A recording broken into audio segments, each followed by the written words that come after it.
राजयोग meditation है, एक ऐसी विधि जिससे हम हर परिस्थिति में श्रेष्ठ संकल्प करते हैं। क्योंकि हमारी सोच, संकल्प मतलब हमारी सोच, हमारी थॉट्स, वो दूसरे के व्यवहार पर आधारित नहीं होती है। वो किस पर आधारित है? सिर्फ अगर हमेशा खुश रहना है तो सिर्फ एक ही चीज करनी है, सारा दिन में ऐसा सोचें, ऐसा बोलें और ऐसा व्यवहार करें जो सबको सुख दे, सबको दुआएं दे और हम भी फिर दुआएं कमाएं। लेकिन अगर चलते फिरते कभी किसी को कुछ कह दिया, कभी कुछ कह दिया, कभी किसी के बारे में कुछ कह दिया, कभी किसी के लिए कुछ फैला दिया, तो अपने ही कर्म हमें खुश नहीं रहने देते हैं। एक ही लक्ष्य रखना है सारा दिन, मुझे सबको सुख देना है, मुझे सबको दुआएं देनी हैं और मुझे सारा दिन दुआएं कमाकर शाम को अपने घर लेकर आनी है। जितना हम धन कमाने का ध्यान रखते हैं उतना हमें दुआएं कमाने का ध्यान रखना है। जब हम धन कमाते हैं हम अपने परिवार को साधन लाके देते हैं, सामान लाके देते हैं। जब हम दुआएं कमा कर लाएंगे हम अपने परिवार को खुशी, सेहत और रिश्ते बनाएंगे। किसी को दर्द देकर, किसी को दुख देकर घर आएंगे तो उनका दुख भी तो हमारे घर आएगा सारा दिन। फिर हम कहते पता नहीं किसकी नजर लगी, प्रॉब्लम पे प्रॉब्लम ही आती जा रही है घर के अंदर। किसी की नजर नहीं लग सकती हमें, हमारे ही कर्म का रिटर्न हमारे पास आता है।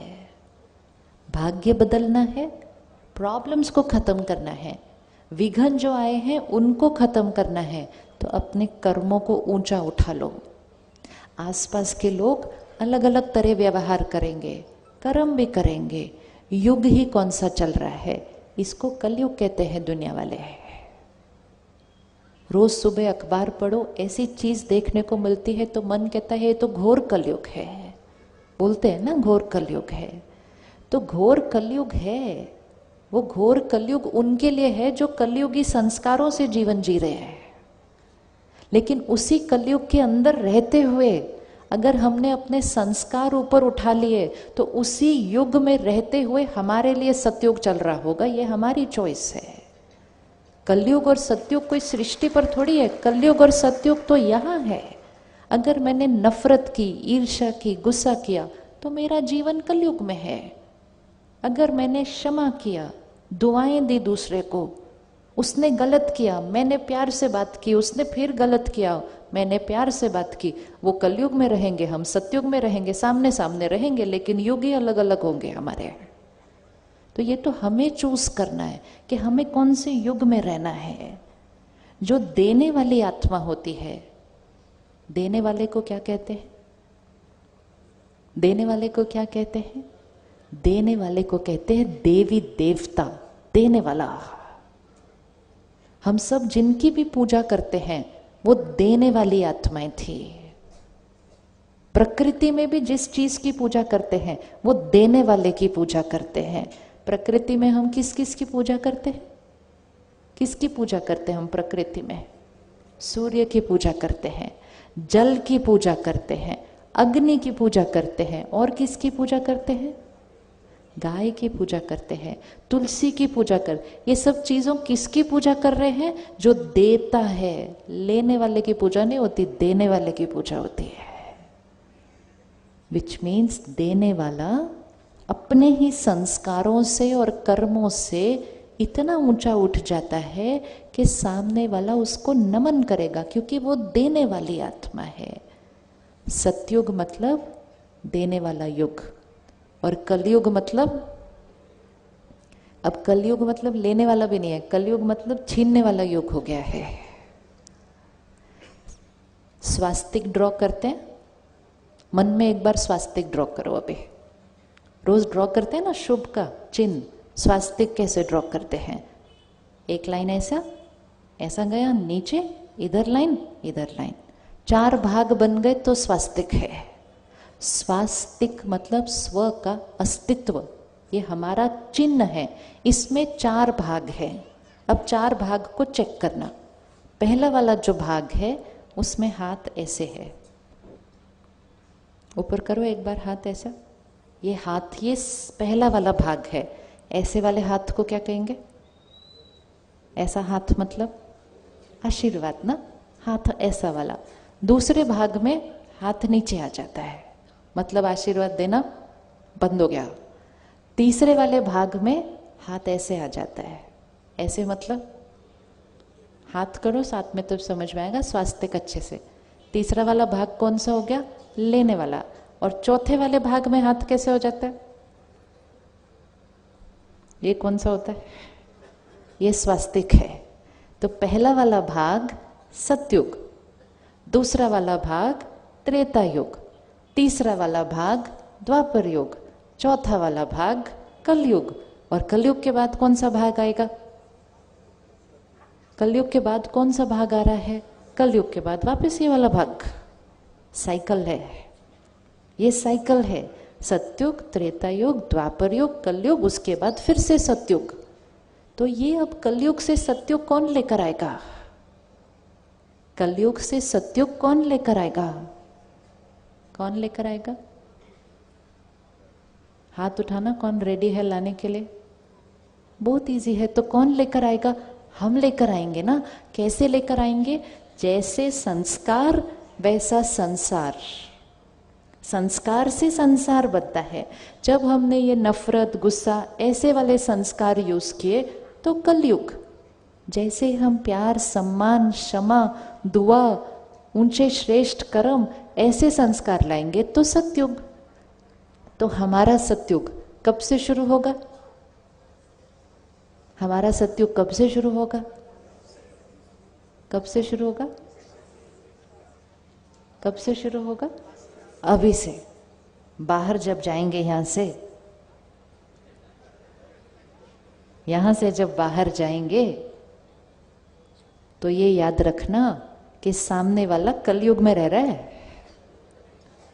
और हम कौन से युग में रह रहे हैं? अपने जीवन को स्वर्ग बनाना या नरक बनाना वो लोगों पर नहीं, हमारे संस्कारों पर, सोच पर, व्यवहार पर निर्भर है। खुद के जीवन को स्वर्ग बनाओ, अपने घर को स्वर्ग बनाओ, अपने आप सृष्टि पर स्वर्ग आ जाएगा। सिर्फ बैठकर ऐसे कहे क्या करे जीवन देखो कैसी हो गई, क्या करे जीवन देखो। जीवन हम खुद बनाते हैं अपनी, कोई और थोड़ी बनाता है हमारे। तो हम जब यहाँ से बाहर जाएंगे तो कौन से युग में जाएंगे?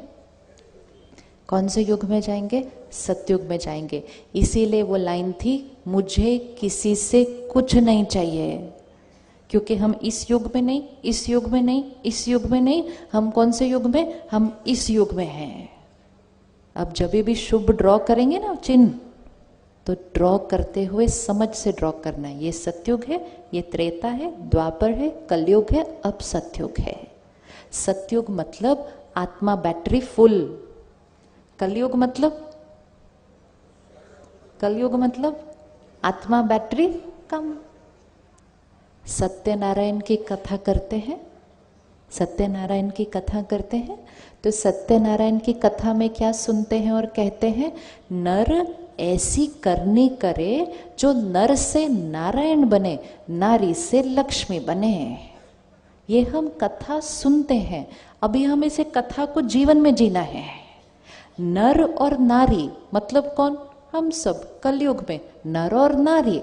लक्ष्मी नारायण कौन? लक्ष्मी नारायण कौन? देवी देवता सतयुग में। नर ऐसी करनी करे जो नर से नारायण बने, नारी से लक्ष्मी बने। मतलब कलयुग में हम कुछ ऐसा करेंगे जो हम क्या बन जाएंगे? सतयुगी संस्कार वाले बन जाएंगे, सृष्टि पर सतयुग लेकर आएंगे। तो ये जो रात्रि होती है ये ज्यादा लंबी नहीं चलती है। अब सुबह हुई थी, दोपहर हुई, शाम हुई, अब रात हो गई। थोड़ी देर के बाद घोर रात्रि हो जाएगी। लेकिन उस घोर रात्रि के बाद क्या होगा? उस घोर रात्रि के बाद क्या होगा? सुबह आएगी। ऐसे ही इस दुनिया में, इस सृष्टि पर सुबह थी, दोपहर थी, शाम थी, रात हो गई अब। और अब तो रात नहीं है, अब तो घोर रात्रि है। लेकिन वो जो 3-4 बजे का टाइम होता है ना, 3-4 बजे का टाइम, वो 3-4 बजे का वो टाइम होता है जो कुछ लोगों के लिए रात्रि होती है, कुछ लोगों के लिए उठने का टाइम हो जाता है। तो कुछ लोग उस टाइम गुड नाइट बोलते हैं, कुछ लोग गुड मॉर्निंग बोलते हैं। होता है ना, कुछ लोग आजकल 4 बजे सोने जाते हैं और कुछ लोग आज 4 बजे उठ रहे होते हैं। अब हमें ये डिसाइड करना है हम सोने वाली साइड पे हैं या उठने वाली साइड पर है। सोना मतलब अज्ञान की नींद में सोना, कि उसने ऐसा किया तो बुरा तो लगना ही था, गुस्सा तो आना ही था, अहंकार, ये सोने वाली साइड है। और जागने वाली साइड जागरण, अज्ञान नींद से जाग कर कहेंगे मेरी सोच, मेरा स्वभाव, मेरा संस्कार मेरा है, मैं देने वाली आत्मा, मैं सत्योगी आत्मा। अपने आप को आज से एक बार भी नहीं कहना कि हम कलयुग में रहते हैं। हम कौन से युग में रहते हैं? हम कौन से युग में रहते हैं? तो एक बार बोलते हैं मैं सत्योगी आत्मा हूं। बोलते हुए अच्छा लग रहा है? बोलते हुए अच्छा लग रहा है? जीते हुए कितना अच्छा लगेगा। जो चीज़ बोलने में इतनी अच्छी लगती है वो जीवन में जीने में कितनी अच्छी लगेगी। और जब एक आत्मा सत्योगी बनती है तो उसका प्रभाव आसपास सब पे इतना पड़ता है कि दूसरा भी सत्युग साइड पे शिफ्ट होना शुरू हो जाता है। आप देखो घर में अगर एक उठ जाए जल्दी, एक जब जल्दी उठता है तो क्या होता है? एक उठता है ना, पहले तो एक ही उठता है ना, हर घर के अंदर सारे इकट्ठे नहीं उठते, पहले एक जना उठता है। तो जब एक उठता है तो वो कुछ कुछ करना शुरू करता है, तो दूसरे वाले कोशिश करते हैं कि कंबल अपने सिर पे डाले, आवाज नहीं आए। कहते हमें तो सोने दो ना आराम से, लेकिन हम अपना काम करना शुरू कर देते हैं। अब वो वाला टाइम थोड़ा सा रिस्की होता है। या तो जो जाग रहे है उसको भी वो खींच के सुला देते, भाई तू सो जाए 1 घंटा ताकि हमें भी सोने दे। या फिर जो जागा हुआ होता है वो कुछ ऐसा ऐसा करता है कि जो सोए हुए होते हैं उनको भी जगा देता है। तो जब आप कल जाएंगे, मंडे है ना कल आप जाएंगे, लोग अलग तरह से व्यवहार करेंगे, कोई कुछ करेगा, ऑफिस में कोई कुछ कहेगा, उनके साथ वो सोए हुए हैं, मतलब वो कलयुग साइड पे है। अगर हमने भी गुस्सा कर दिया मतलब हम भी सो गए।